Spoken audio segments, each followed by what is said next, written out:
Hey guys, in this video we're going to take a look at how you can set back tap to open control nearby devices on the iPhone 15 series.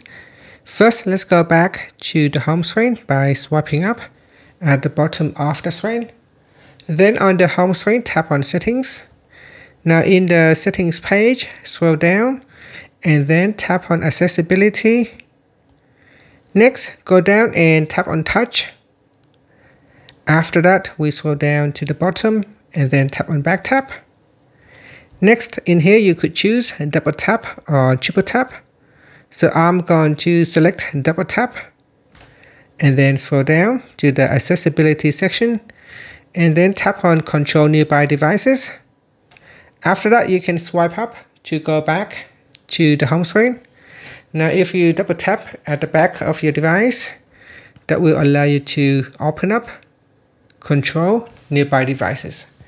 And that's it. Thank you for watching this video. Please like and subscribe to my channel for more videos.